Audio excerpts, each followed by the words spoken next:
Alors, je reviens sur des questions linguistiques, et notamment sur ce que j'ai écrit récemment sur la morphosémantique, en montrant que l'anglais, par exemple, a des champs morphosémantiques extrêmement insuffisants.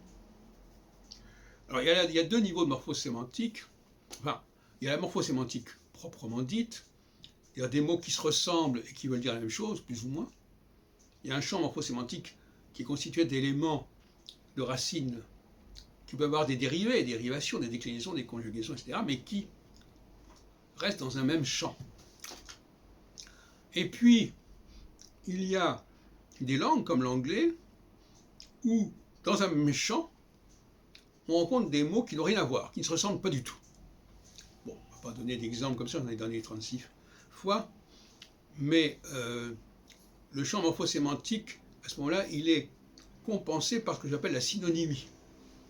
On va dire, oui, ça n'est pas la même racine, mais ça veut dire la même chose.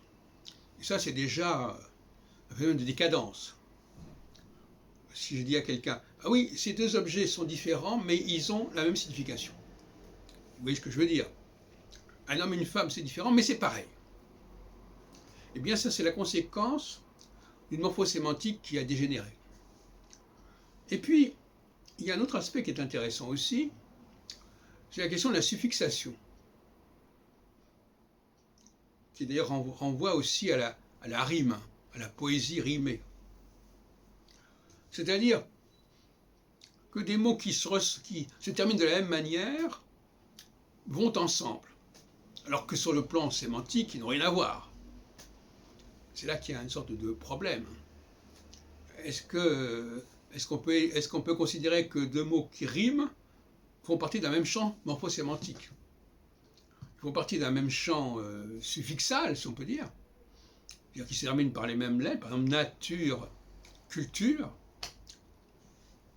On peut les faire rimer, mais ça veut dire que c'est bon, ça veut dire que c'est pas que c'est le même champ morphosémantique, ou structure, ou sculpture, n'importe quoi.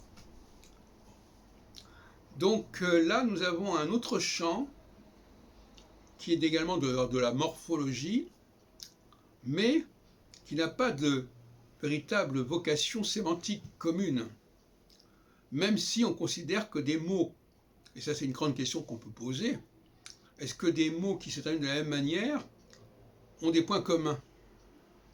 Est-ce que par exemple, promotion, adaptation, création, qui se terminent tous les trois par T-I-O-N, est-ce qu'ils font partie d'un même champ?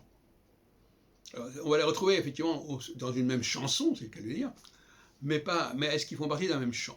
C'est une question qui se pose.